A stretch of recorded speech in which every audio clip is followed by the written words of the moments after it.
आनंद माधवम अमहैतुकीं प्रेमघन दिव्यमूर्तिम आचार्य रूपम प्रणवं नमामि।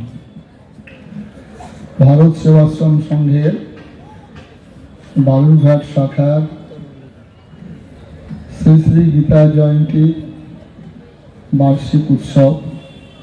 उत्सवे भारत सेवाश्रम संघेर विभिन्न शाखा थेके सन्यासी मंडली एसेছেন, যারা নহে ধন নহে মান, জীবনের সর্বাপেক্ষা প্রিয় বস্তু করিয়া ইন্ধন জ্বালাইছে হোম হুতাসন।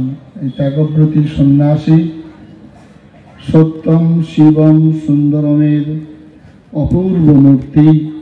এই সন্ন্যাসী ত্যাগের মন্ত্রে দীক্ষিত যারা মানুষ তারা নয়, মানুষের বেশি দিয়ে যায় তারা দেবতার পরিচয়।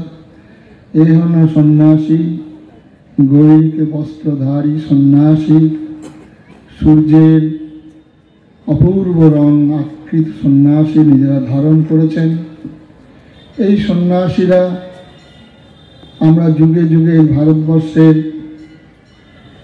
ধর্মক্ষেত্রে বিরাজ করেছেন।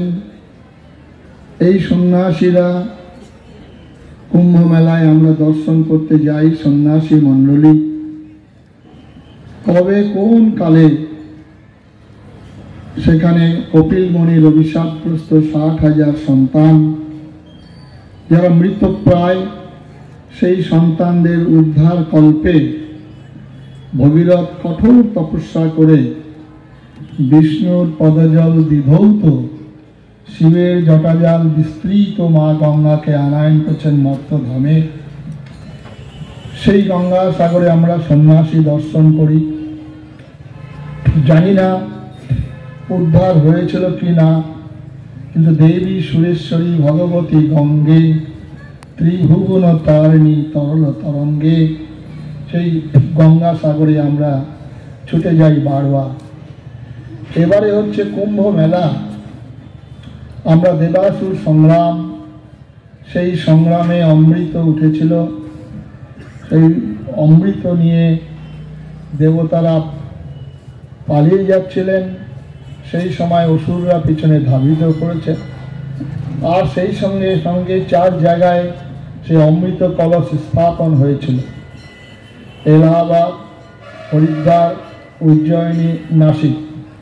সারা ভারতবর্ষের মানুষ জাত পাত ভুলে, বাঙালি, বিহারি, মারোয়ারি, গুজরাটি ভুলে সেখানে উপস্থিত হন সন্ন্যাসী মণ্ডলী। যে সন্ন্যাসী মণ্ডলীকে আমাদের এই পূর্বপুরুষ আদি শঙ্করাচার্য তিনি একত্রিত করেছিলেন 10 নামের মধ্য দিয়ে।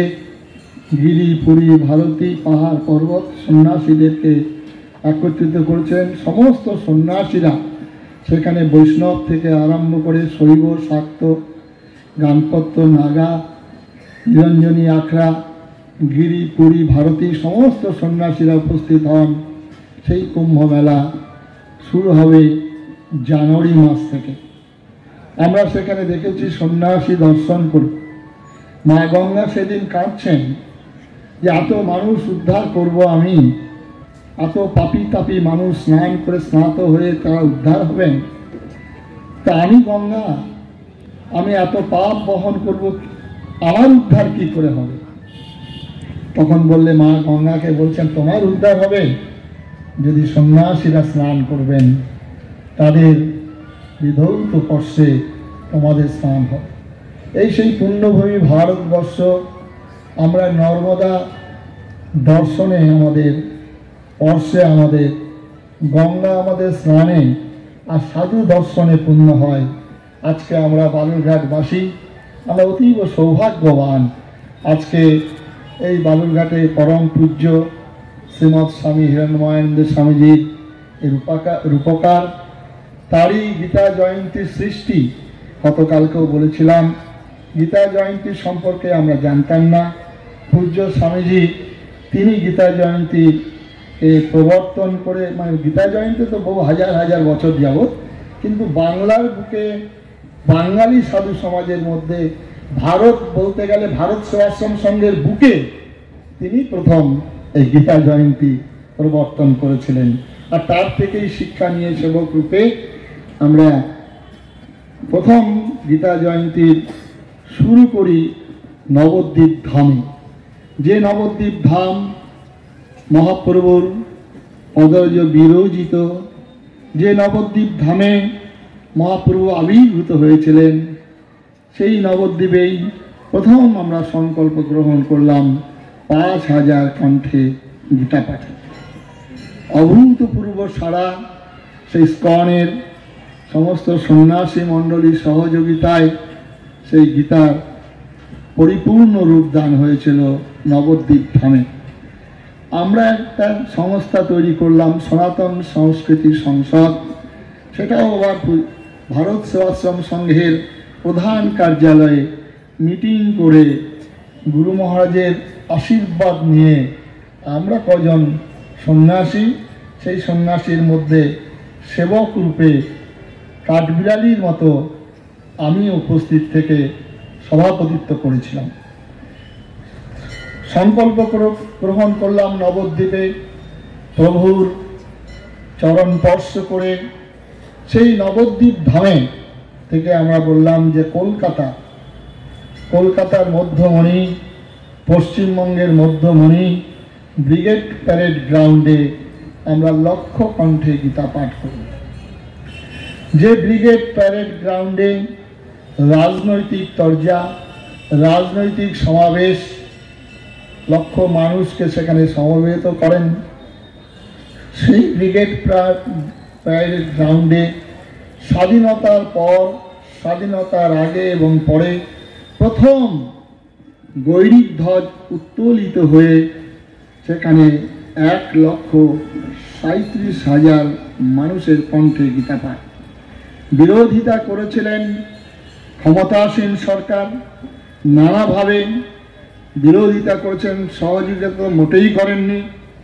কিন্তু সনাতন ধর্মের টানে আমাদের কয়েকজন সাধু সন্ন্যাসীর আহ্বানে সেখানে রাজনৈতিক দলমত নির্বিশেষে সমস্ত মানুষ স্বতঃস্ফূর্তভাবে উপস্থিত হয়েছিলেন। অভিভূত হয়েছিলাম কলকাতার বুকে এরকম লক্ষাধিক কণ্ঠের গীতা পাঠের মাধ্যম দিয়ে। প্রশ্ন করেছিল সাংবাদিক কুল যে হঠাৎ স্বামীজি মহারাজ গীতা নিয়ে এত চর্চা, গীতা নিয়ে এত পাঠের ব্যবস্থা কেন? ইতিমধ্যেই আমাদের স্বামীজিরা অনেকেই আলোকপাত করেছেন। শ্রীমদ্ ভগবদ্ গীতা এমন একটি ধর্মগ্রন্থ, পৃথিবীর সমস্ত মানুষের কল্যাণে নিয়োজিত শ্রীমদ্ ভগবদ্ গীতা। এই গীতা হচ্ছে বিনা তেলের প্রদীপ।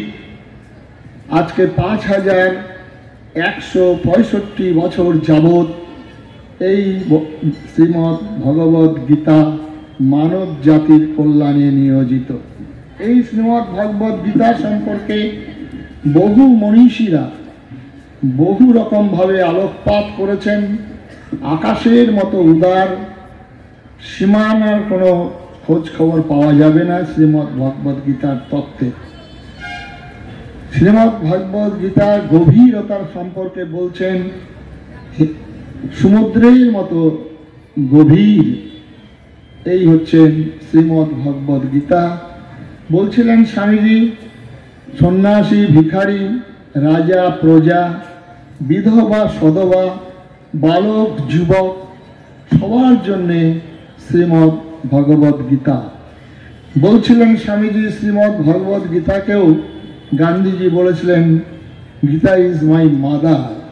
শ্রীমদ্ ভগবদ্ গীতায় মানব জাতির এমন কোনো প্রশ্ন নেই যে প্রশ্নের উত্তর শ্রীমদ্ ভগবদ্ গীতায় নেই। শ্রীমদ্ ভগবদ্ গীতা যদি জ্ঞানযোগীর দৃষ্টি নিয়ে কেউ লেখেন, তাহলে আমরা দেখব শ্রীধর স্বামী, আমরা দেখব শঙ্করাচার্যের ভাষ্য, আমরা আবার দেখব কর্মযোগীর মধ্যে বাল গঙ্গাধর তিলকের শ্রীমদ্ ভগবদ্ গীতা। এমন একটি গীতা যে কন্যারই থেকে দাঁড়িয়ে দেখুক মনে হচ্ছে গীতা আমার দিকে রয়েছেন, আমার দিকে চেয়ে রয়েছেন। এই শ্রীমদ্ ভগবদ গীতা যেমন মৃত্যু পথযাত্রীর জন্য, আবার এই শ্রীমদ্ ভগবদ গীতা আবার মৃত্যুপথ থেকে ফিরে আসার জন্য শ্রীমদ্ ভগবদ গীতা। যে শ্রীমদ্ ভগবদ গীতা নিয়ে 19বিংশ শতাব্দীর নবজাগরণে আমাদের বাংলা মায়ের দামাল সন্তানরা ফাঁসি কাষ্ঠ চুম্বন করছেন, হাসি মুখে তারা বুকের তাজা রক্ত ঢেলে দিচ্ছেন। এই শ্রীমদ্ ভগবদ গীতা, যে শ্রীমদ্ ভগবদ গীতা হয়তো আমাদের হিন্দু জাতির প্রত্যেকের ঘরে ঘরে পূজিত হয় লাল শালু কাপড় দিয়ে বাঁধা, এবং সেখানে চন্দন কোষাকুষির জল দিতে দিতে পাতাগুলো হয়তো অনেকটাই খসে পড়েছে, উইও হয়তো ধরে গেছে। এই শ্রীমদ্ ভগবদ গীতা আমরা খুলে দেখলাম না যে শ্রীমদ্ ভগবদ গীতা কি রয়েছে। এই শ্রীমদ্ ভগবদ গীতা আমাদের উত্তরসূরিরা বাংলার বুকে যে লাল পতাকা নিয়ে যে আন্দোলন করেছিলেন, সেই আন্দোলনের অনুসারী হয়ে আমরা তো ভেবেছিলাম হয়তো এই বলেই স্বাধীনতা হয়েছিল, কিন্তু এটা স্বাধীনতা হয়নি। স্বাধীনতা হয়েছিল বলছিলেন আমাদের শ্রদ্ধেয় হরিপদানন্দজি মহারাজ শ্রীমদ্ ভগবদ গীতা বুকে ধরে। যে গীতা পড়ে ক্ষুদিরাম বলছিল হাসি হাসি করব ফাঁসি, দেখবে ভারতবাসী একবার বিদায় দাও গো মা, ঘুরে আসি। মনে হচ্ছে স্কুলে যাচ্ছে, বলছে মা আমি স্কুলে যাচ্ছি, আবার ফিরে আসবো। চিন্তা করা যায় এই শ্রীমদ্ ভগবদ গীতা। কানাইলাল দত্ত তার ফাঁসি হবে 10:40 ফাঁসির সময় কানাইলাল দত্ত নাক ডেকে ঘুমোচ্ছে, তাকে ডাকছেন তোমার সময় হয়ে গেছে, বলো। ফাঁসির আগে আসামিকে জিজ্ঞাসা করা হয় তোমার যদি কিছু প্রার্থনা থাকে বলো, তা পূরণ করার নিয়ম আছে। কানাইলাল দত্ত বলছেন যে আমি একটু শ্রীমদ্ ভগবদ গীতাটা পড়ব।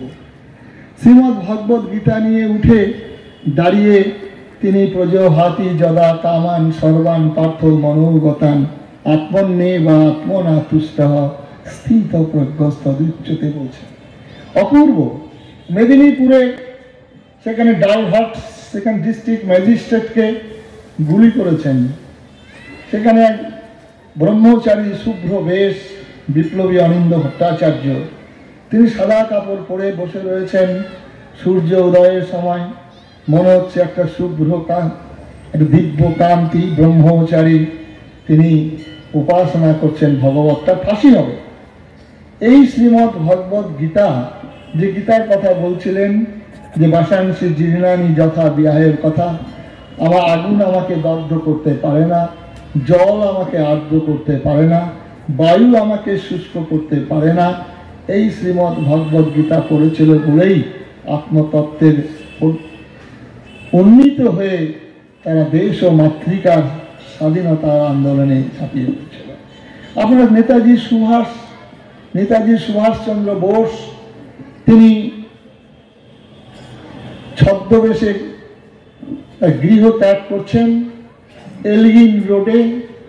সেই সময় গাড়ি থেকে নেমে গেলেন, তার যে দেহরক্ষী বলছেন এরকম একটা বিপদ, আপনি গাড়ি থেকে নেমে গেলেন।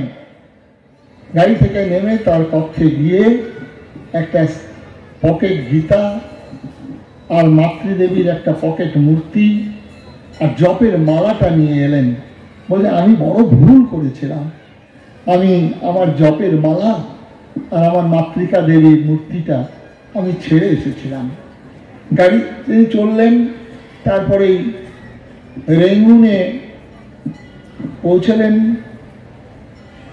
বম্পিং হচ্ছে, একের পর এক আজাদ বাহিনীর ছাত্ররা মারা যাচ্ছে। ছেলেরা, একটা ছেলে তার দেহ থেকে রক্ত বেরিয়ে যাচ্ছে, তাকে তখন তার যারা সাথী তারা বলছেন তুমি তো মারা যাবে, তুমি চলো। গৃহের অভ্যন্তরে বিশ্রামালয়ে নিয়ে যাবেন। সেই ছেলেটি বলছেন তোমরা কি আমার নেতাজিকে বলো যে তোমরা আমাকে রক্ত দাও, আমি তোমাদের স্বাধীনতা দেব। বলো বলো, আমি আমার দেহের সমস্ত রক্ত উজাড় করে দিয়েছি। এ হেন নেতাজি। যখন গিয়ে পৌঁছালেন, দেখছেন নেতাজি ধ্যানস্থ, সামনে তার ভগ্ন মন্দিরে মাতৃমূর্তি দিয়ে তিনি প্রার্থনা করছেন, প্রসীদ মাম, প্রসীদ মাম, প্রপন্নার্তি হরে প্রসীদ, প্রসীদ মাত জগত অখিলস্য, প্রসীদ বিশ্বেশ্বরী পায়ে বিশ্বে প্রণাম করছেন। হে হেন নেতাজিকে আমরা বাংলার বাঙালি কি না ভোট করেছিলাম। গাধার টুপি, টাইগার কি কুত্তা বলে রাস্তায় রাস্তায় মিছিলে মিছিলে ছায়ালাম করে দিয়েছিলাম। আর সেই বাংলার পাপ, আজকে সেই বাঙালির, আমাদের পূর্বপুরুষরা যে পাপ করেছেন, সেই পাপটা আমাদেরকে বহন করতেই হবে। এমন একজন বাঙালি যার আমরা জন্মদিন জানলাম, মৃত্যুর রহস্য জানলাম। এই বাংলার বুকে এমন প্রতিষ্ঠানগুলো দাঁড়িয়ে রইল, ধর্মীয় প্রতিষ্ঠান, যে প্রতিষ্ঠানটি ইসকন, আজকে যা পৃথিবী ব্যাপী। এই ইসকনের প্রতিষ্ঠাতা বলছিলেন আমার আগ্রী বক্তা, তিনিও বাঙালি। 70 বছর বয়সে গিয়ে সেখানে ভগবানের নাম সম্বল করে আজকে পৃথিবীর এতগুলি দেশে তারা আজকে এই ইসকন প্রতিষ্ঠা করে ভগবানের নাম গান গাইছেন। আরেকটি প্রতিষ্ঠান রামকৃষ্ণ মিশন, তারও প্রতিষ্ঠাতা বাঙালি, বাংলার বুকে তৈরি হয়েছিল।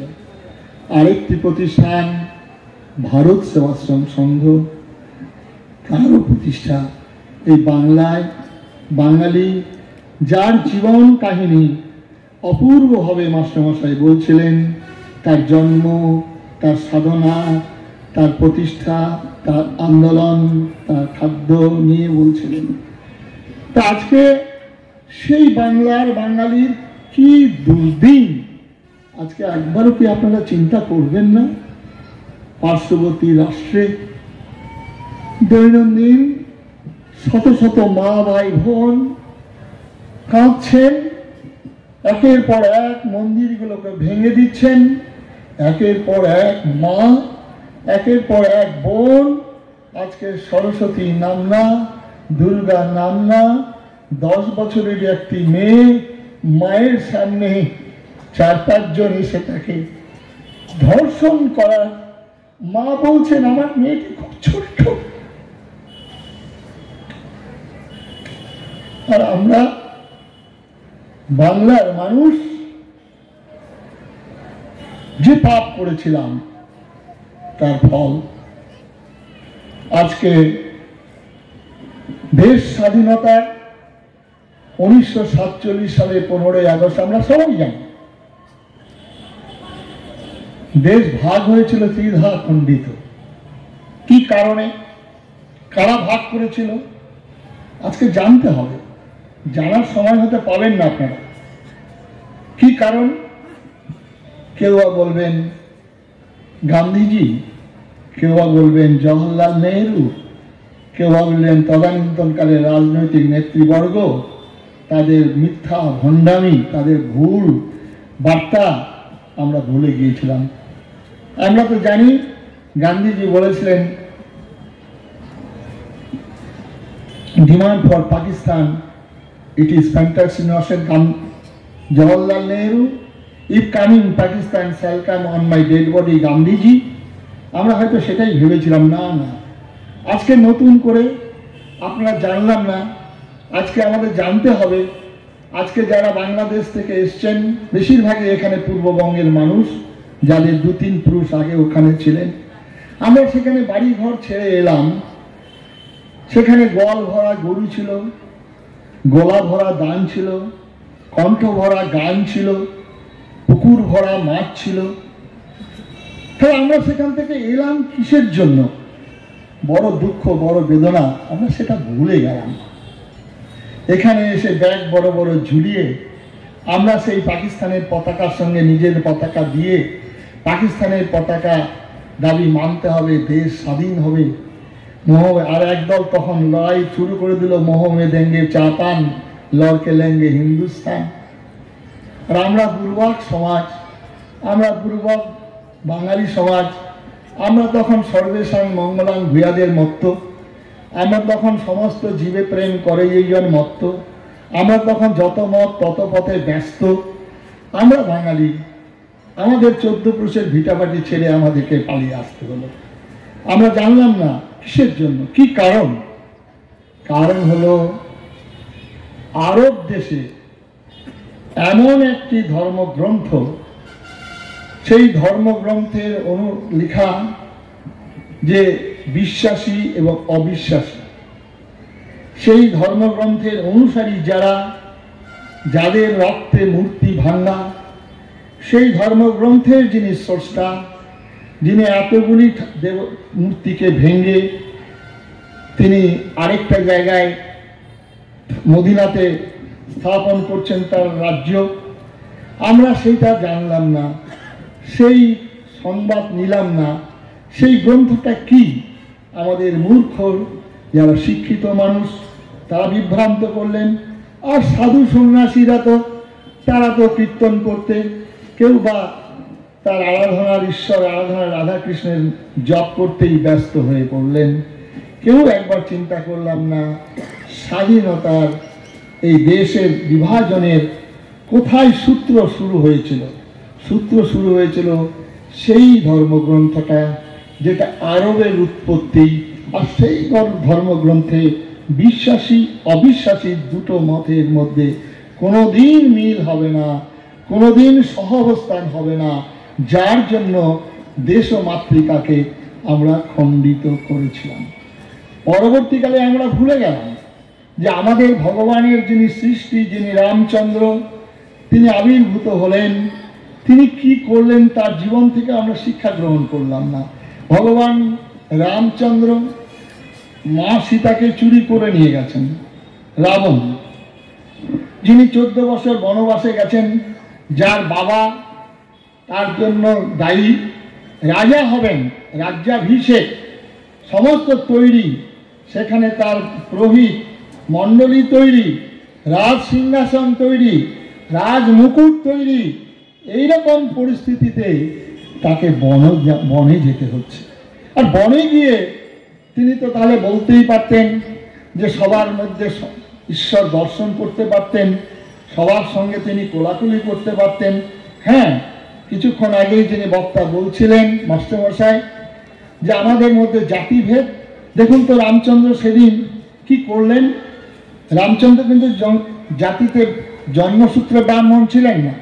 এই রামচন্দ্র আদিবাসী, গিরিবাসী, বনবাসী ভাইদেরকে সংগঠিত করছেন। কর্মযোগ ভগবান রামচন্দ্র কিভাবে করছেন?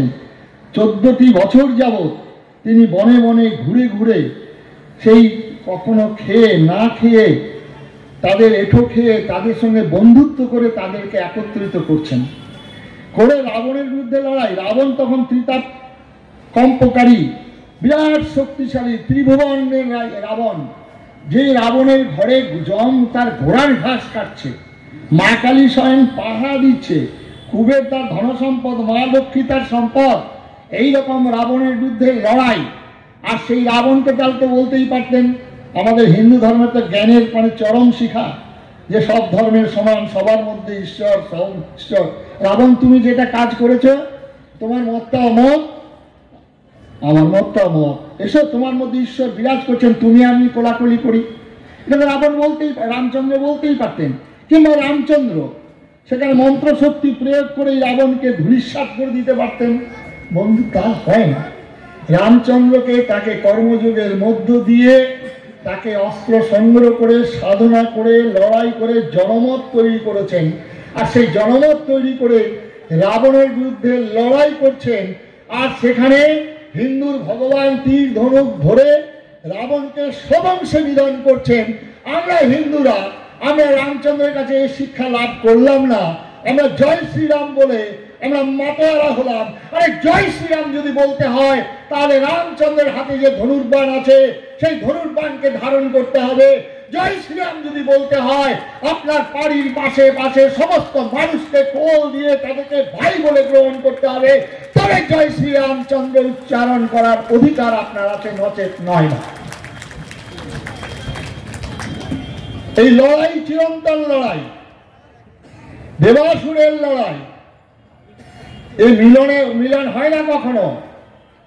দৈবী সম্পদ আর আসরিক সম্পদ শ্রীমদ্ ভগবদ গীতায় 16 অধ্যায় আছে। সেখানে দৈবী সম্পদটা কি, আসরিক সম্পদটা কি, এই দৈব অসুরের লড়াই কোনোদিন বন্ধ হয়নি, চিরন্তন। তাহলে তো ভগবান কৃষ্ণের জীবনে এবারে আসবো। এই কৃষ্ণের জীবনেও লড়াই। আমরা সাধারণত আমাদের ভাগবত পাঠকরা, আমাদের কীর্তনীয়রা ভগবান কৃষ্ণকে আমরা বৃন্দাবনের কৃষ্ণ মাধুর্য লীলার মধ্যে আবদ্ধ থাকলাম। তাহলে ভগবান শ্রীকৃষ্ণ এই বৃন্দাবনে তিনি 11 বছর ছিলেন। 11 বছরে ভগবানের শ্রীকৃষ্ণের কাজ কি? গীতাতে একজন স্বামীজি অবতার তত্ত্বে গীতা ভগবান কেন আসেন সেই কথাটি ব্যাখ্যা করছিলেন। যখন যখন ধর্মের অধঃপতন, অধর্মের প্রাদুর্ভাব, তখন তখন আমি এসে কি করি, বিনাশায় চ দুষ্কৃতাং ধর্ম সংস্থাপনার্থায় সম্ভব, আমি যুগে যুগে বিনাশ কথাটা ব্যবহার করছি। এবং বৃন্দাবনে ভগবান তাকে পালিয়ে যেতে হলো। ভগবান যখন কর্ণ যখন তার দুঃখের প্রকাশ করছেন, তার দুঃখের কথা বলছেন, তখন কৃষ্ণ বলছেন, কর্ণ তুমি কি দুঃখ করবে, কার কাছে তুমি দুঃখ প্রকাশ করছো? আমি জন্মগ্রহণ করে একটু মাতৃ দুগ্ধ পান করতে পারিনি, আমাকে আমার বাবা পালিয়ে নিয়ে গিয়েছিল চোরের মতো আমাকে বাঁচাবার জন্য। আবার সেখানে গিয়েও আমাকে মৃত্যু মুখে পতিত হচ্ছিলাম পুতনার মধ্য দিয়ে। ভগবানের জন্মগ্রহণ করার পর থেকে তার সংগ্রাম শুরু হলো এবং বৃন্দাবনেই ভগবান কৃষ্ণের সমস্ত বীর্য প্রকাশিত হয়েছে। এবং বৃন্দাবনেই যে ভগবান কৃষ্ণ স্বয়ং ভগবান, সেটা বৃন্দাবনেই প্রমাণিত হলো যে কৃষ্ণ বৃন্দাবনে কি কি কাজ করেছেন। জন্ম থেকেই তিনি অসুরদের সঙ্গে লড়াই করছেন, অলাসুর বগাসুর কেতনা পুতনা বধ করছেন, নিজের মামাকে হত্যা করছেন। এই কৃষ্ণকে লীলা খেলার মধ্যে আবদ্ধ করলাম। তাহলে এই কৃষ্ণের জ্ঞান কম ছিল এখনকার মহাপুরুষদের মতো, যে যত মত তত পথ, সমস্ত ধর্ম সমান, সবার মধ্যে ঈশ্বর বিরাজমান, এটা তো বলতে পারতেন। তা হয় না বন্ধু। জগতে দুটো মত বিরাজ করছে, একটা ধর্ম আর একটা অধর্ম। এই ধর্ম এবং অধর্মের কখনো সমন্বয় হয় না। এটাকে পরিষ্কার রূপে আপনাদের জানতে হবে। আমাদের জানানো হয়নি, তাই ধর্ম অধর্মের সমন্বয় কখনো হয় না। জগতের দুটো মত, সমস্ত পৃথিবীর মনুষ্য গোষ্ঠীর জন্য, যে কোনো বৃত্তিধারী, যে কোনো মতাবলম্বী, সবার জন্য ধর্ম হচ্ছে একটি, আর একটা হচ্ছে অধর্ম। এই ধর্ম এবং অধর্মের সমন্বয় হয় না। আমরা রামচন্দ্রের জীবন থেকে শিক্ষা নিলাম, কৃষ্ণের জীবন থেকে শিক্ষা নিলাম। তাহলে একদিকে আসরিক শক্তি, একদিকে দৈবী শক্তি, এর চিরন্তন লড়াই। এই লড়াই কখনো মিলন হতে পারে না, এক দলকে বধ করতে হবে।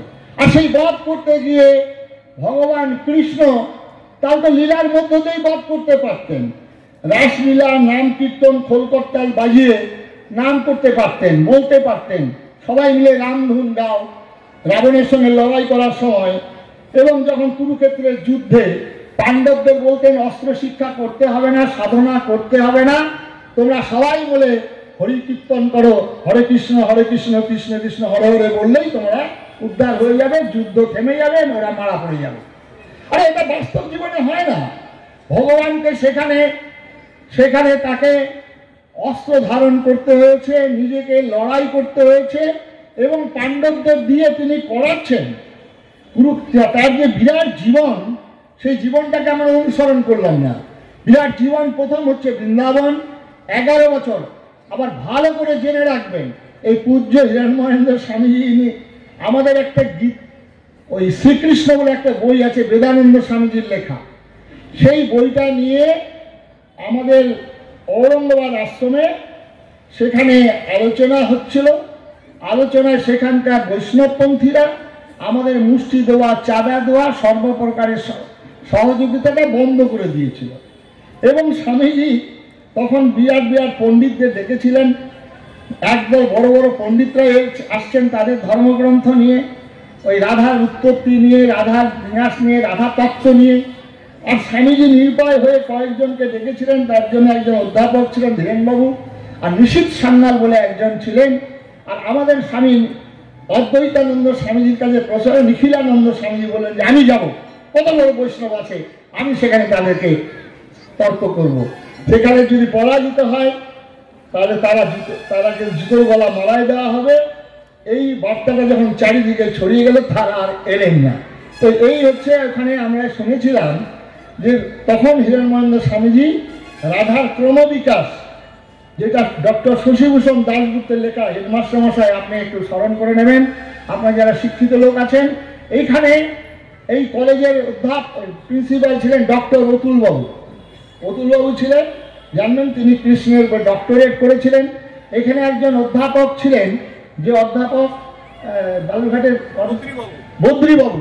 এই বদ্রীবাবু তিনিও ওখানে গিয়েছিলেন, আমার ভালো মনে আছেন। তো এই যে ইনারা সেখানে আলোচনা সভায় অংশগ্রহণ করেছিলেন। বঙ্কিমচন্দ্র কৃষ্ণ চরিত্র বইটা একটু আপনারা পড়ে দেখবেন। সেখানে এই কৃষ্ণকে মহামানব বলেছেন তিনি, ভগবান বলেননি, কিন্তু মহামানব বলেছেন।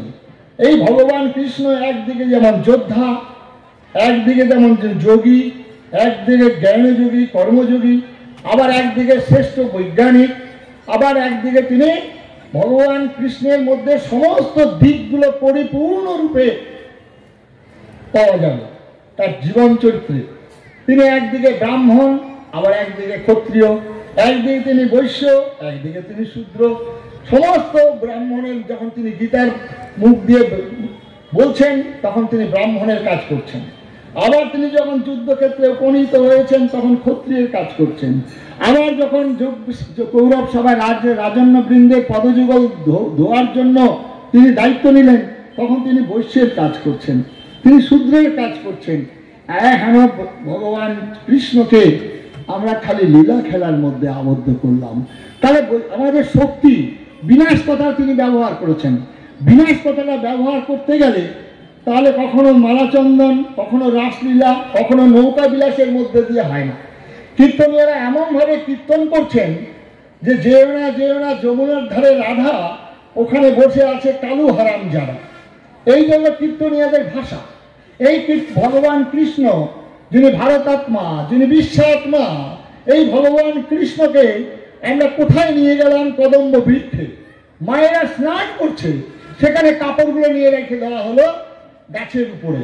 আর কৃষ্ণ সেখান থেকে ডাকছেন যে তোমরা জল থেকে উঠে এসো। এক হাতে হবে না, দু হাত তুলে আসতে হবে। কোথায়, কোন জায়গায় আছে? এইভাবে আমাদের এত বড় ভগবানের জীবন, বিশাল জীবনকে কোন জায়গায় আমরা নিয়ে গেলাম, যার ফল আমাদের ভোগ করতে হচ্ছে। এই কৃষ্ণ বৃন্দাবনে 11 বছর আর বৃন্দাবনে ফিরে যাননি। তারপর তিনি চলে গেলেন বৃন্দাবন থেকে মথুরায়, মথুরা থেকে চলে গেলেন কুরুক্ষেত্র, কুরুক্ষেত্র থেকে চলে গেলেন দ্বারকায়। এই কীর্তনীয়দের একবার বলুন তো যে আপনারা এখানে কালীনাগ দমন একটা কীর্তন করুন তো, সেটা পারবে না, সে তার ক্ষমতা নেই।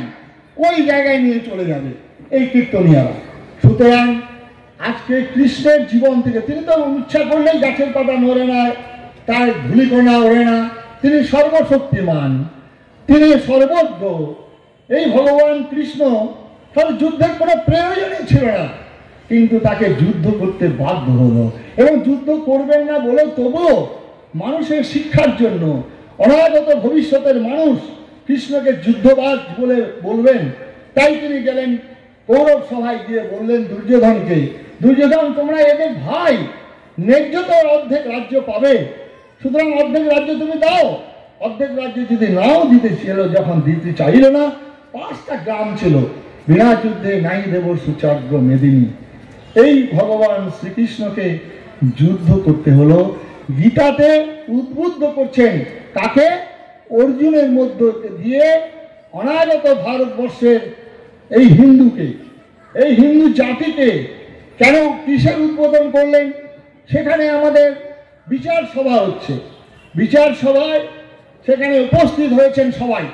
সেই সভায় দাঁড়িয়ে অর্জুন যখন বললেন আমি আত্মীয় স্বজনকে বধ করব না, আমি শালা সম্বন্ধী বন্ধু বান্ধবকে বধ করলে শঙ্কর জাতি উৎপন্ন হবে, আমার হাত কাঁপছে, আমার ধনুক গান্ডীব আমার হাত থেকে পড়ে যাচ্ছে, পা কাঁপছে, সিদন্তি মম দাত্রাণী বলছে, এইরকম পরিস্থিতিতে বলছেন আমি ভিক্ষান্ন ভোজন করব, আমি বনগমন করব।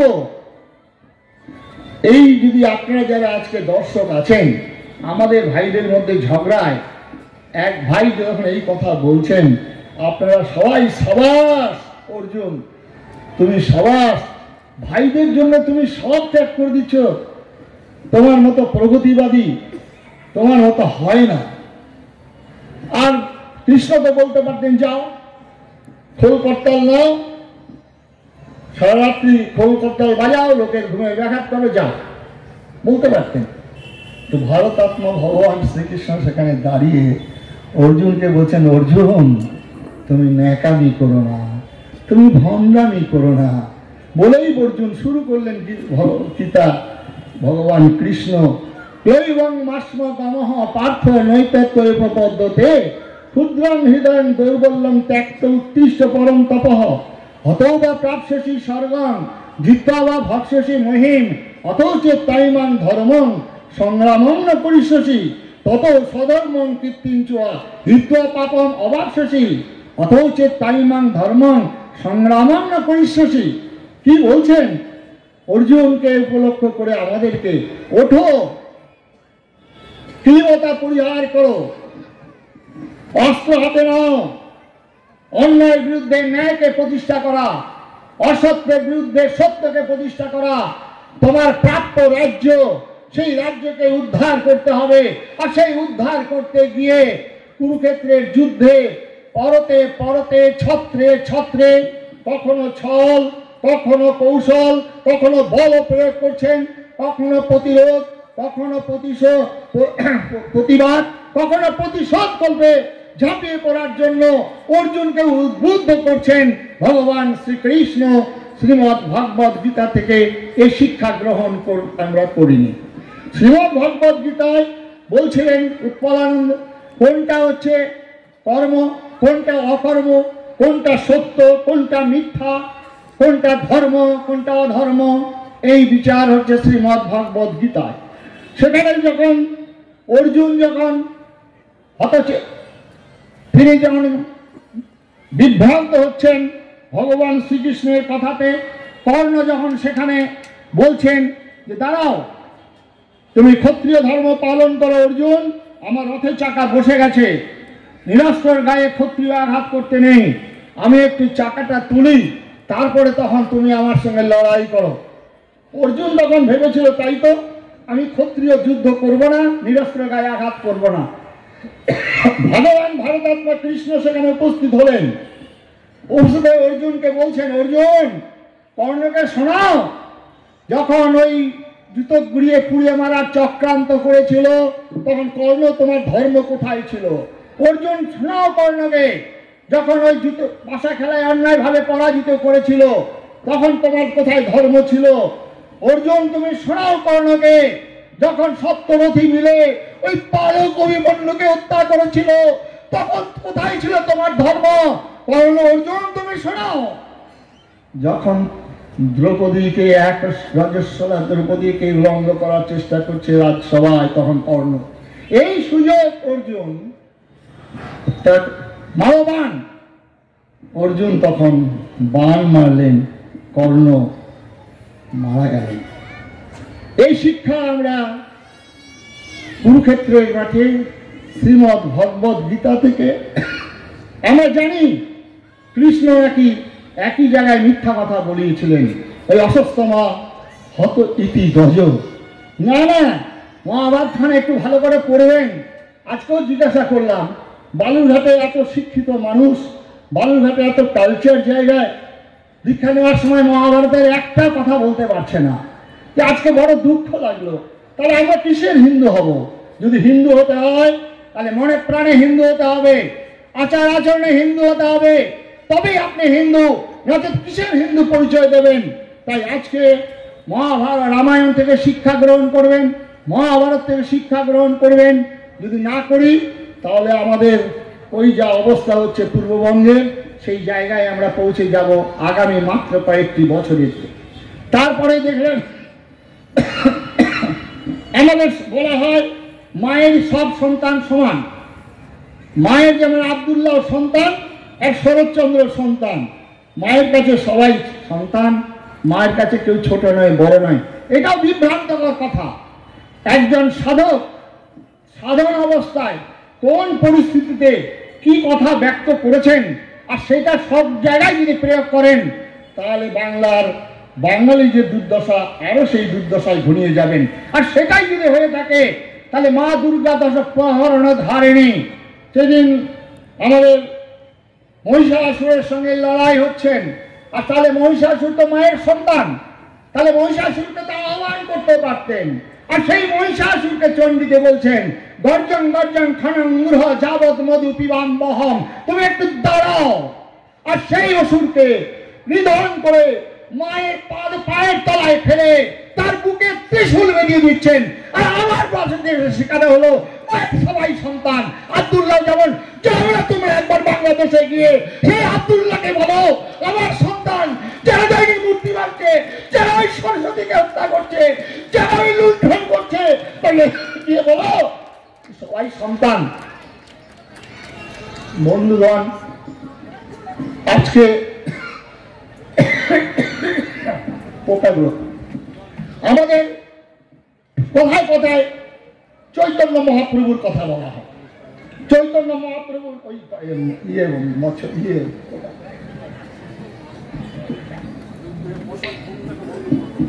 চৈতন্য মহাপ্রভু খুব সুন্দর। একটা চৈতন্য মহাপ্রভু নাকি মারলি মারলি কলসির কানা, তা বলে কি প্রেম দেব না।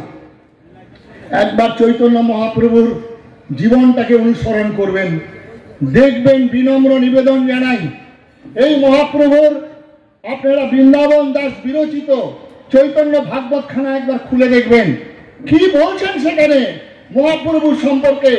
আমরা তো জানি মারলি মারলি কলসি খানা, তা বলি কি প্রেম দেব না, লবঙ্গ লতিকার মতো প্যান্ডেলে প্যান্ডেলে সাজিয়ে রেখেছি। এই চৈতন্য মহাপ্রভু, তার উচ্চতা, তার বুকের মাপ, তার পায়ের মাপ 16 ইঞ্চি পা। 16 ইঞ্চি যদি পা হয়, তাহলে কত বড় মানুষটা হতে পারেন। এই চৈতন্য মহাপ্রভু সিংহ রাশি, সিংহ লগ্ন, সিংহ পুরুষ। এই মহাপ্রভু সেদিন ওই কীর্তন বন্ধ করে দেওয়া হলো।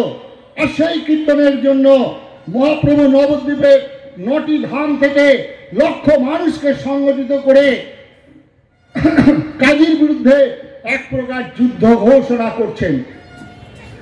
সামনে তিনি মশাল ধরেছেন, ওই কাজী হোসেন শাহর লৌহ কপাট লাঠি মেরে ভেঙে দিচ্ছেন। আহ্বান জানাচ্ছেন, ধর কাজী, মার কাজী, কাঠ ঝাঁটিয়ার মাথা, কোথায় গেলে কাজী বেটা, আজে ভুবন করিব নির্জবন। কে বলছেন? বাংলার বাঙালি চৈতন্য মহাপ্রভু আহ্বান জানাচ্ছেন। এই চৈতন্য মহাপ্রভু সেদিন যখন নিত্যানন্দে কপাল থেকে রক্ত পড়ছে, আর তখন মহাপ্রভু সেখানে উপস্থিত হয়েছিলেন। আয় আয় ঘরে ঘরে রবে, সুদর্শন চক্র কোথায় তবে? এই মহাপ্রভু। তাতে মহাপ্রভু বলতেই পারতেন, হরেন নাম হরেন নাম হরেন নামিব কেবলম হরেই নাস্তেব নাস্তেব গতিরন্যথা। তাহলে মহাপ্রভুকে আজকে সংগঠিত করে আজকে ওই কাজের বিরুদ্ধে যুদ্ধ ঘোষণা করলো কেন? এই মহাপ্রভু লাঠি মেরে কাজীর কপাটটা ভেঙে দিয়ে তাকে আহ্বান জানাচ্ছেন। এই মহাপ্রভু বাংলার বুকে প্রথম বিপ্লবী। এই মহাপ্রভু আমার বাংলার বিপ্লবী। সেদিন সবার সামনে দাঁড়িয়েছিলেন বাংলার বিপ্লবী ভগবান রামচন্দ্র ধনুর্বাণ নিয়ে রাবণের পাশে দাঁড়াচ্ছেন। এই হলো বাংলার, এই হলো ধর্মের, এই ইতিহাস। আমরা মহাপ্রভুর কাছ থেকে এই শিক্ষা লাভ করার প্রয়োজনীয়তা আজকে বাঙালি এসে দাঁড়িয়েছে সম্মুখে। এরপরেই আমরা মহাপ্রভুর পরে আমরা রবীন্দ্রনাথের কথা কথায় কথায় বলি। রবীন্দ্রনাথের অনেক গান আমাদের মুখস্থ আছে। রবীন্দ্রনাথ দিবে আর নিবে, মিলাবে আর মিলিবে, যাবে না ফিরে। এই রবীন্দ্রনাথ এক দেহে ওই মোগল পাঠান সুখ এই মোগল পাঠান লীন হয়নি। এই রবীন্দ্রনাথ দিবে আর নিবে, মিলাবে আর মিলিবে।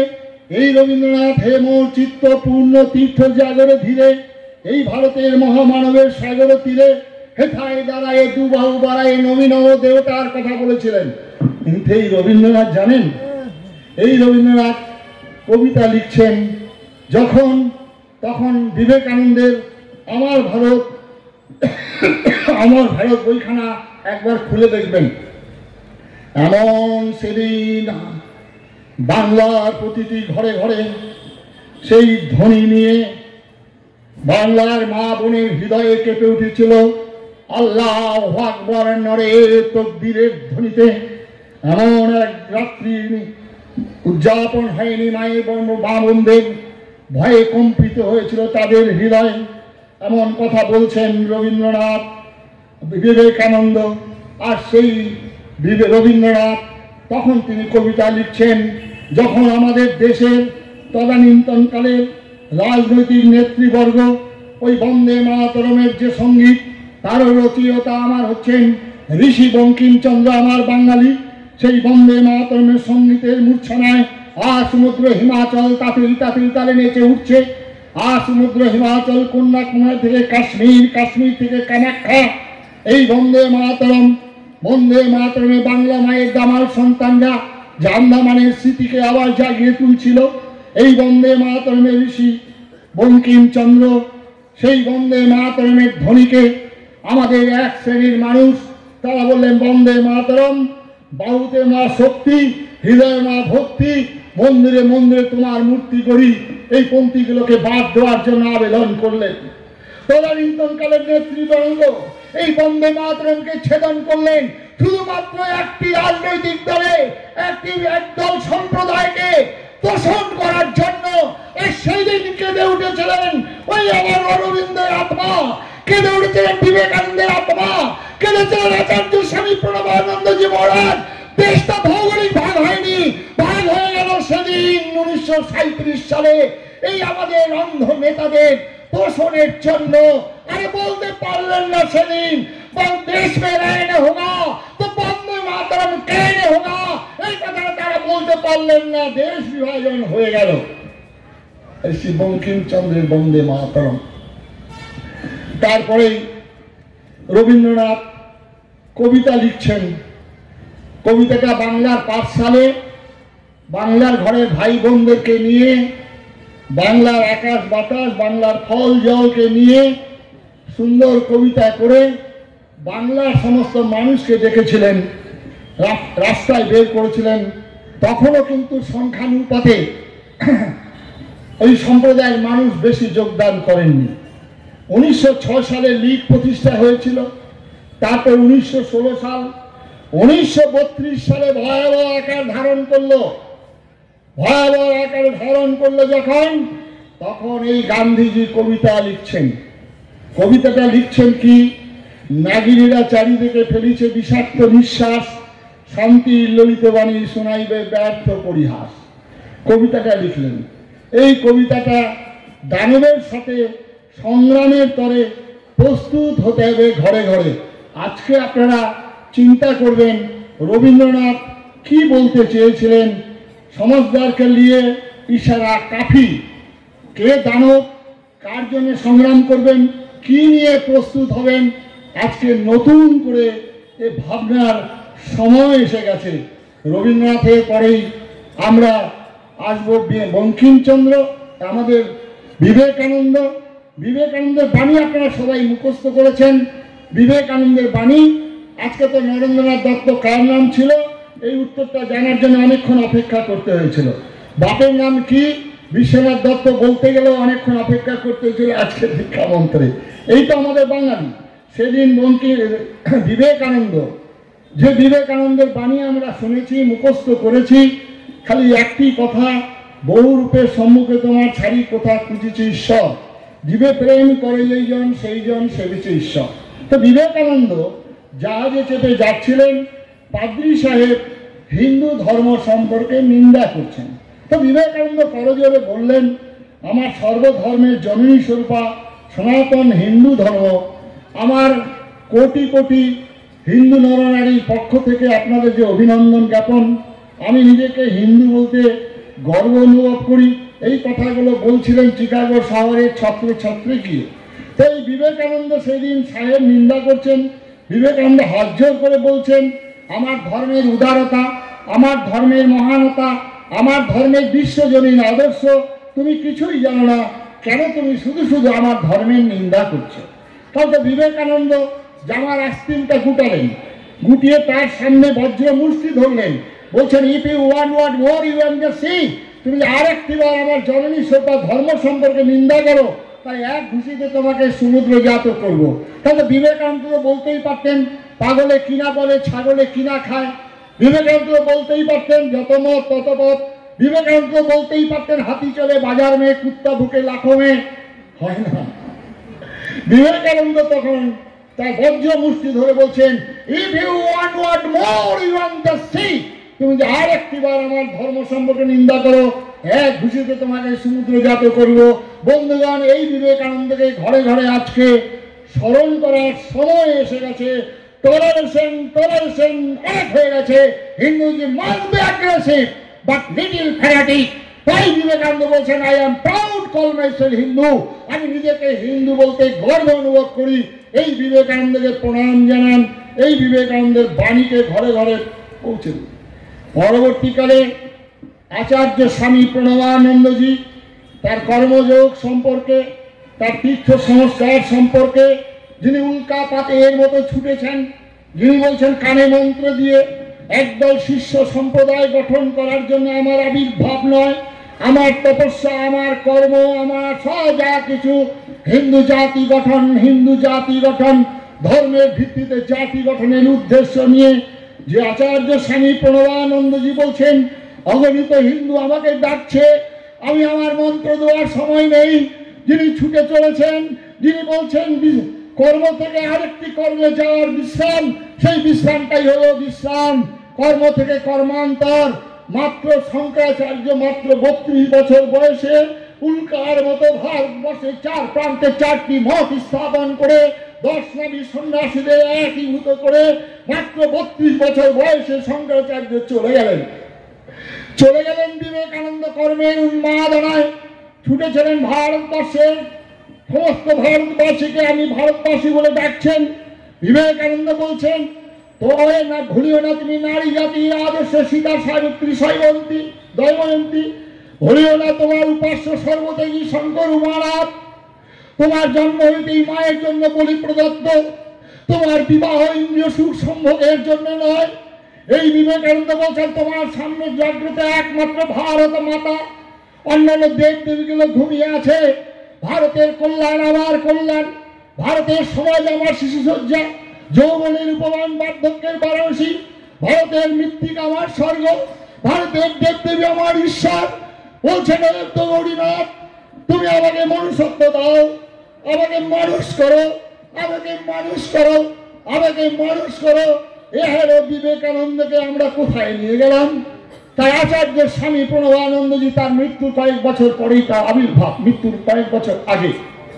আর তিনি এসে বিবেকানন্দ যে বাণী দিয়ে গিয়েছিলেন, আচার্য স্বামী প্রণবানন্দ বক্তৃতা করেননি, তার বাণী দেননি, কিন্তু তার এই সংঘবাণীর মধ্য দিয়ে আমাদের ডক্টর বলছিলেন, এই সংঘবাণী পৃথিবীর সমস্ত শাস্ত্র গ্রন্থগুলোকে যদি সংযোজিত করা হয়, এই সংঘবাণী পৃথিবীর সমস্ত শাস্ত্রকে যদি নির্যাস স্বরূপ এই 10টি সংঘবাণীর মধ্যে লিপিবদ্ধ। তাই স্বামী জ্ঞানে আমার আচার্য স্বামী প্রণবানন্দজি মহারাজ, তিনি হলেন অন্নে, তিনি অন্নপূর্ণা মহাস্বয়ং অন্নদাতা, প্রেমে চৈতন্য মহাপ্রভু, আবার ওই মর্যাদায় ভগবান রামচন্দ্র, আর সংগঠনে ভগবান শ্রীকৃষ্ণ, যিনি সমস্ত ভারতকে একতাবদ্ধ করেছিলেন। ওই হিড়ম্বাকে বিয়ে দিয়ে ওই নাগাল্যান্ড ওই উলুপিকে বিয়ে দিয়ে, ওই আমাদের মণিপুর কাশ্যপ কন্যাকে বিয়ে দিয়ে কাশ্মীর সমস্ত ভারতকে একতাবদ্ধ করেছিলেন রাজন্য বৃন্দকে নিয়ে কুরুক্ষেত্রের মাঠে। ভগবান প্রণবানন্দজি মহারাজ সেই কাজটি করে গেলেন, যে আশ্রম প্রতিষ্ঠা করে ভারত সেবাশ্রম সংঘ নামকরণের মধ্য দিয়ে ব্যাখ্যা করছেন মাস্টারমশাই। কেন ভারত, কেন ভারতবর্ষ? ভারত প্রতিভায় রত, জ্যোতির্ধ্যানে রত ভারত। ভারতবর্ষের সভ্যতা, ভারতবর্ষের সংস্কৃতি, ভারতবর্ষের ইতিহাসকে পুনঃপ্রতিষ্ঠা করার উদ্দেশ্য নিয়ে তিনি ভারত কথাটি যুক্ত করেছিলেন।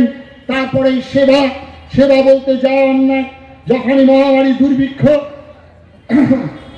কাতর নারীর আর্তনাদ, ভূমিকম্প, সেখানে সংঘের সন্ন্যাসীরা দাঁড়ে দাঁড়ে ভিক্ষালব্ধ অর্থ নিয়ে মানুষের সেবা করেন।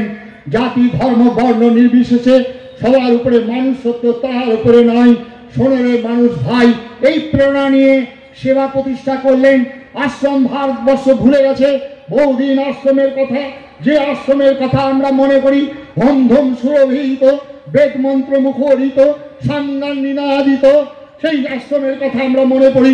কিন্তু আচার্য স্বামী প্রণবানন্দজি মহারাজ আমাদের জীবনটা যে চারটে আশ্রম, সেই আশ্রম ভাগ করে আশ্রম কথাটি যুক্ত করলেন, স্মরণ করিয়ে দিয়ে দিলেন, হিন্দু তোমার জীবনটা আশ্রম ভিত্তিক, তোমার জীবনটা ঈশ্বর নির্দিষ্ট, ব্রহ্মচর্য আশ্রম, গারস্থ, বানপ্রস্থ, সন্ন্যাস।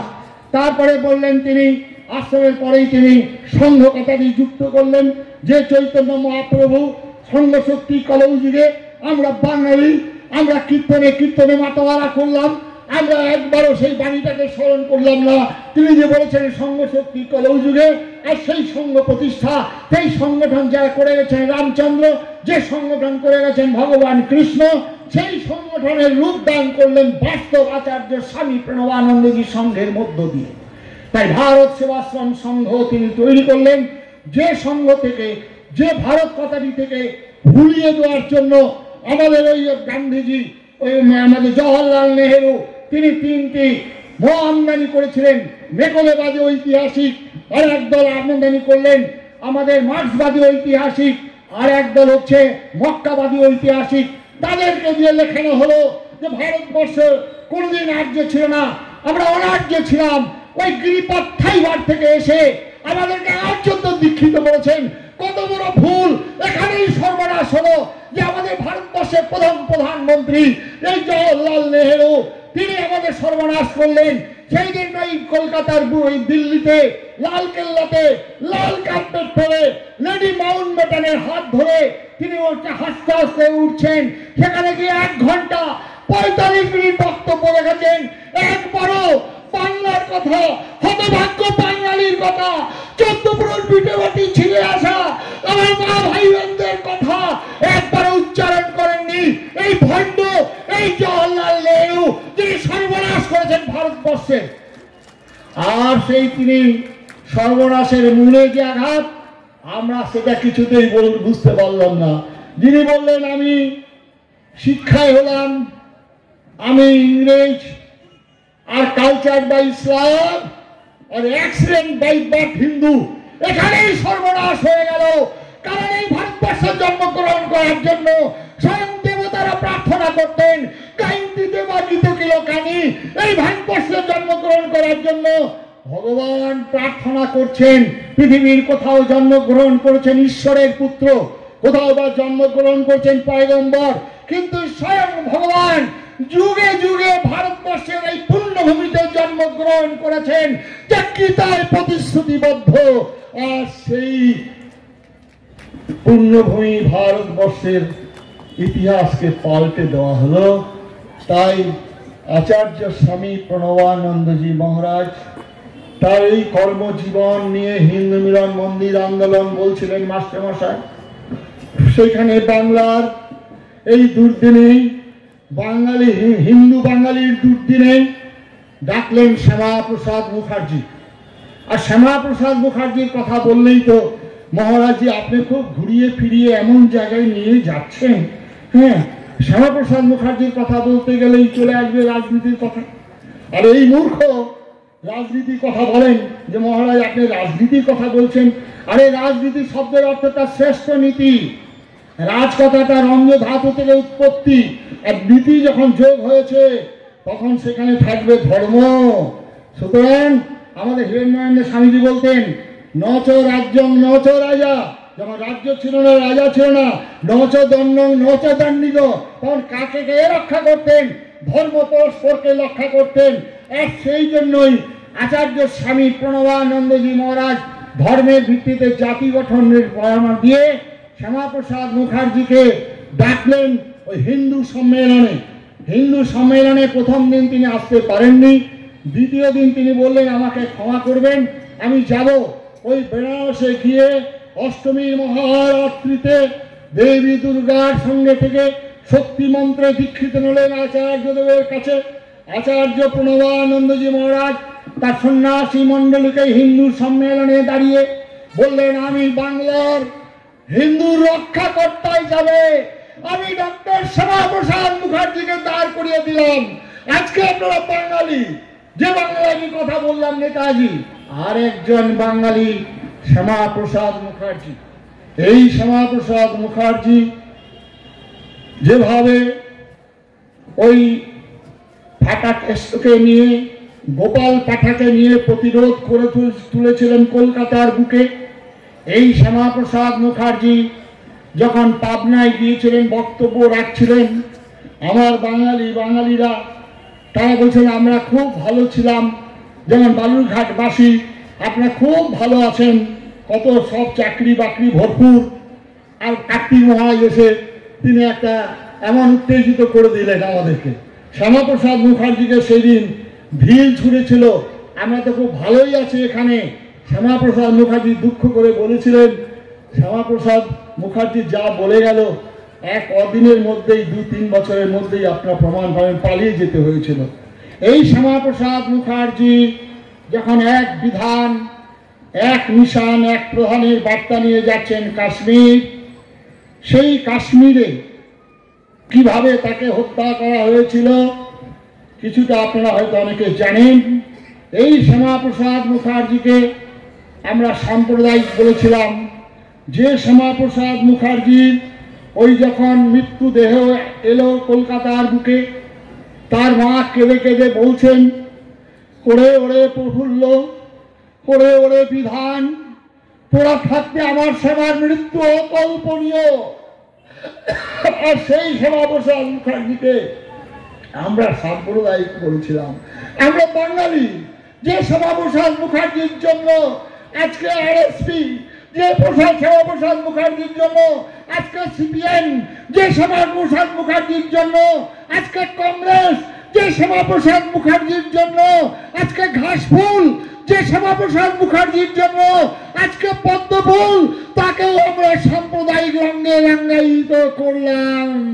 দুর্ভাগ্য বাঙালি, পাপ বাপকে ছাড়বে না, সে পাপ। আচার্য স্বামী প্রণবানন্দজি মহারাজ কেঁদেছিলেন যে বাঙালি হিন্দু বাঙালি আমার কথা শুনল না। মাত্র 44 বছর বয়স, একজন 32, একজন 39, আর একজন মাত্র 44 বছর কয়েক মাস। তিনি বললেন আমি দেখছি, দিব্য দৃষ্টিতে দেখছি বাঙালিগুলো মরে আছে, তারপরে শিয়াল, কুকুর, শকুন, কাক, চিল ছিঁড়ে ছিঁড়ে খাচ্ছে। আর এই কলকাতার বুকে তারই মৃত্যুর পর গ্রেট ক্লিন ক্যালকাটা প্রখ্যাত ঐতিহাসিক রমেশচন্দ্র মজুমদার খুব দুঃখ করে লিখেছিলেন যে আমরা ঐতিহাসিকরা প্রণবানন্দের পাশে দাঁড়াইনি। আমরা যদি দাঁড়াতাম, আমরা যদি লেখনী লিখতাম, তাহলে বাংলার এই দুর্দিন, বাঙালি হিন্দু জাতির এই দুর্দিন হতো না। তিনি লিখছেন তার স্মরণ সভায়। আজকে আমরা বাঙালি, আজকে রাজনীতির সঙ্গে কোনো সম্পর্ক নেই ভাই। রাজনীতি আপনারা কি করেন, কাকে ভোট দেন, কোনো আপত্তি নেই, কিন্তু একবার চিন্তা করবেন না, একবার চিন্তা করবেন না যে রাজনৈতিক দলের একজন বিধায়ক বলছেন আমরা 30% না 70% বিভাজন করে মাত্র 2 ঘন্টার মধ্যে ভাগীরথীতে ভাসিয়ে দেব। যে রাজনৈতিক দলের একজন মন্ত্রী, যিনি সংবিধান নিয়ে শপথ গ্রহণ করেছেন, যিনি বাংলার 1 নম্বর নাগরিক কলকাতার, তিনি ইসলামের দাওয়াতি দিচ্ছেন। তিনি বলছেন ইসলাম ধর্মের যারা অন্য ধর্মের জন্ম করেছেন দুর্ভাগা। তিনি বলছেন আল্লাহর মেহেরবানি, আল্লাহর কৃপায় আমরা সংগঠিত হয়ে, আমরা সংখ্যা বর্ধন করে আমরা আবার বাংলাকে শাসন করব। সেই দলের যারা হিন্দু আছেন তারা কি একবারও বলবেন না কেন তাকে সাসপেন্ড করা হলো না, কেন তাকে বহিষ্কার করা হলো না, কেন তাকে শোকজ করা হলো না? আপনারা বাঙালি, আপনারা ভোট দেবেন, একবারে চিন্তা করবেন না। আজকে শিক্ষা দপ্তর, আজকে খাদ্য দপ্তর, আজকে স্বাস্থ্য দপ্তর কোথায় গিয়ে দাঁড়িয়েছে একবারও বলবেন না? যারা চোখ থেকে দেখতে পায় না তাদেরকে অন্ধ বলে, যারা কান থাকে শোনে না তাদেরকে কালা বলে, আর যারা মুখ থাকতে বলতে পারে না তাদেরকে বোবা বলে। সত্যের জন্য সবকিছু ত্যাগ করা যায়, কিন্তু অন্য কিছুর জন্য সত্যকে ত্যাগ করা যায় না। তাই বন্ধুগণ, rope is hanging over my head, death is knocking at my door, মৃত্যু আমার নিশ্চিত হবে, কিন্তু আজকে সত্য কথা বলার সময় হয়তো আর পাবেন না। তাই বালুরঘাটে বাসী, তাই বাঙালি বাসী, আগামী মাত্র কয়েকটি দিন, হয়তো কয়েকটা মাস, কয়েকটা বছর অপেক্ষা, তারপরে কি অবস্থা হবে একবার কল্পনা করতে পারছেন না? বাংলাদেশের মূর্তি ভাঙা, বাংলাদেশের নারী হরণ, বাংলাদেশের দুর্গাপূজা। আজকে আমাদের পশ্চিমবঙ্গের বুকে আজকে দুর্গাপূজা বন্ধ হয়েছে, দুর্গাপূজার প্যান্ডেলে মাইক বন্ধ করে দিয়েছে, দুর্গাপূজার মূর্তি ভাঙা হয়েছে পশ্চিমবঙ্গের বুকে বেলডাঙ্গায়। সেখানে লড়াই করে, সেখানে একটি নাম নিয়ে কিভাবে সেখানে দিনের পর দিন লুটপাট ভাঙচুর হয়ে গেল। মা আমরা যখন আমাদের ফিরাদ হাকিম বলছি, আমাদের মকবুল হিদাত হোসেন আমাদের সরস্বতীকে নিয়ে, আমাদের মা কালীকে নিয়ে ন্যাক্কারজনের উলঙ্গ ছবি যখন আঁকে, তখন আমাদের বাঙালি, আমি কার্তিক মহারাজ ওই শহীদ মিনারে দাঁড়িয়ে প্রতিবাদ সভা করেছিলাম। আমাদের পশ্চিমবঙ্গের ওই বামপন্থীরা, ওই মার্ক্সবাদীরা, ওই কমিউনিস্ট দলরা, তারা বলেন এটা শিল্পীর শিল্পকার্য। এসব মকবুল ফিদা হোসেন, পশ্চিমবঙ্গে তোমার স্বাধীনতা, এসো। আরে মূর্খ, তোমার যদি মা ভাই বোনের এরকম উলঙ্গ চিত্র আঁকে, তুমি কি বলবে এটা শিল্পীর শিল্পকার্য? তবুও আমরা ভেবেছিলাম আমার রামচন্দ্র সম্পর্কে তোমরা যতই সমালোচনা করো, আমাদের কৃষ্ণ সম্পর্কে যতই সমালোচনা করো, বিবেকানন্দ বলছেন যতদিন ভারতবর্ষের মানুষ ঈশ্বর অনুসন্ধানে রত থাকবে, ততদিন ভারতবর্ষ জীবিত থাকবে। এই ভারতবর্ষে যতদিন একজন সনাতন হিন্দু থাকবে, তাদের হৃদয়ে রাম সীতা পূজিত হবেন।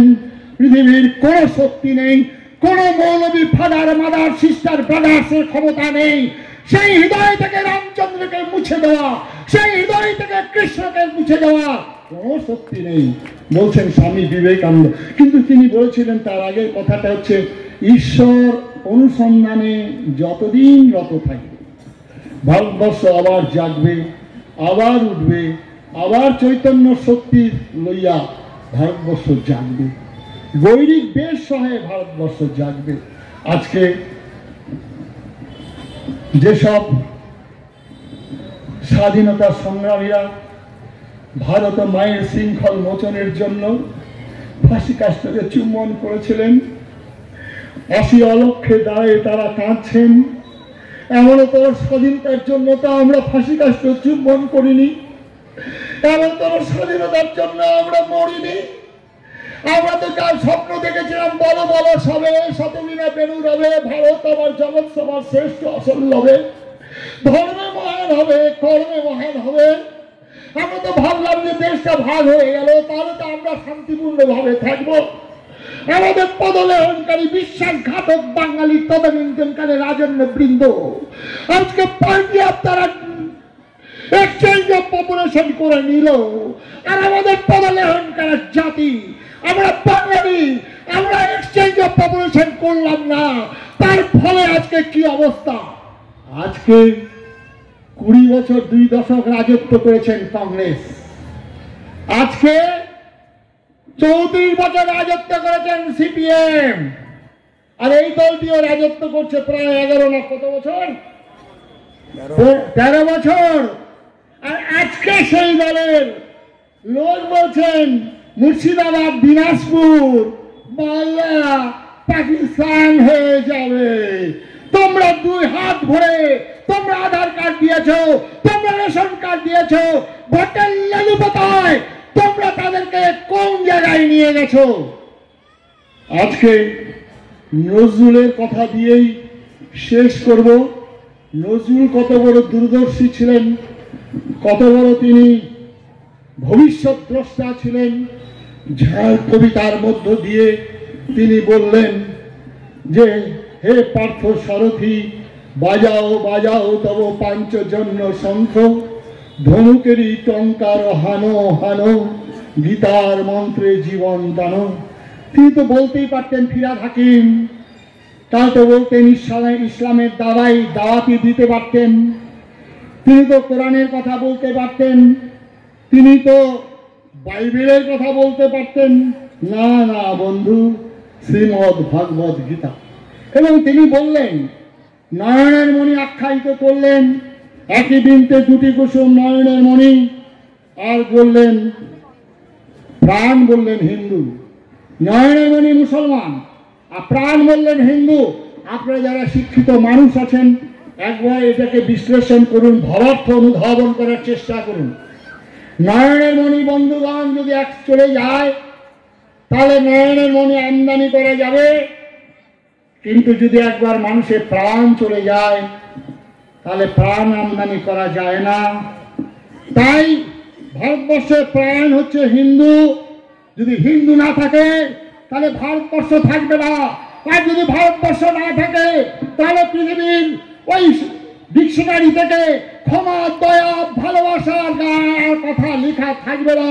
ভারতবর্ষ না থাকলে তোমার কীর্তন থাকবে না, ভারতবর্ষ না থাকলে তোমার আশ্রম থাকবে না, ভারতবর্ষ না থাকলে তোমার মঠ মন্দির, সাধু সন্ন্যাসী কোথায় থাকবে তোমরা? সুতরাং ভারতবর্ষের প্রাণ হচ্ছে হিন্দু। তাই স্বামী বিবেকানন্দ বলেছিলেন, I am proud call myself Hindu. তাই আচার্য স্বামী প্রণবানন্দজি মহারাজ হিন্দু মিলন মন্দির, হিন্দু রক্ষী দল উল্কার মতো ছুটেছিলেন, হিন্দু হিন্দু বলে ডাক দিব আমি, আমি হিন্দু হিন্দু বলে নাম জবাবো। তাই ভারত সেবাশ্রম সংঘের সন্ন্যাসী মণ্ডলী সেই কাজকে রূপান্তরিত বাস্তবে রূপায়িত করার জন্য আজকে ভারতবর্ষের এক প্রান্ত থেকে আরেক প্রান্তে ছুটে চলেছেন। কিছুক্ষণ আগে আমার এক স্বামীজি বলছিলেন, না খেতে পাওয়া কুকুরের মতো যে কুকুরগুলি অ্যালসেশিয়ান আপনাদের বাড়িতে পোষা থাকে ইন বিটুইন পলিটিশিয়ান, আর সেই কুকুরগুলি মশারির তলে ঘুমোয়, দ্রব্যচস্য খায়, আর যখন বাড়িতে ডাকাত আসে সেই কুকুরগুলো ঘুমোয়।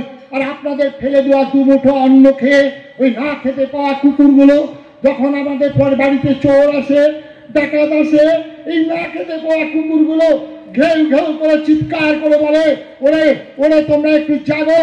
আর ওই বড় লোকের বাড়ির কুত্তাগুলো ভাবে এই কুকুরগুলো আমাদের ঘুমে ডাকাত করছে, মারো এদেরকে। আমার গৈরিক কাপড় আপনাদের দেওয়া, আজকে আপনাদের মঠ মন্দির আপনাদের দেওয়া, আজকে হিন্দু সমাজ বিপন্ন, আজকে হিন্দু বাঙালি বিপন্ন, আজকে হিন্দু বাঙালির সর্বনাশ। তাই আমরা না খেতে পাওয়া কুকুরের মতো চিৎকার করে করে বলি, ওরে ওরে হিন্দু বাঙালি তোমরা একটু জাগো, একটু জাগো, একটু জাগো, এই কাতর প্রার্থনা নিয়ে। তাই তো ওই আমার লীলা মজুমদারের একটা কথা হেডমাস্টার মশাই আপনি বলতে পারবেন, আমরা পড়েছিলাম ক্লাস 7-এ যে বন থেকে জানোয়ার তুলে আনা যায়, জানোয়ারের মন থেকে বন তুলে ফেলা যায় না বন্ধুগণ। তাই ভোটের লেলুপোতায় নয়নের মনে নিয়ে যারা নাচানাচি করছো তারা শুনে নাও, প্রাণ যদি না থাকে সব বৃথা হয়ে যাবে, তোমার ঘাস ফুল পদ্ম ফুল ফুটবে না ভাই। তাই আচার্য স্বামী প্রণবানন্দজি মহারাজ, তাই হিন্দু সম্মেলন, তাই হিন্দু সংগঠন, তাই হিন্দু হিন্দু নামে ডাক দেওয়ার কাতর আহ্বান জানিয়েছিলেন।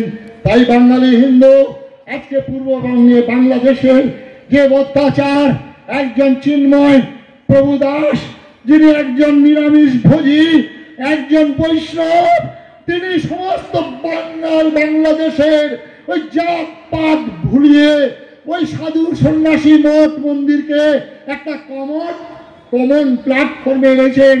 তাই তাকে গ্রেপ্তার করা হলো। এমন একটা জাতি, এমন একটা ধর্মের অনুগামী, তাকে যারা খাদ্য দিবেন, তাকে যারা ঔষধ দেবেন, তাদেরকেও গ্রেপ্তার করা হয়।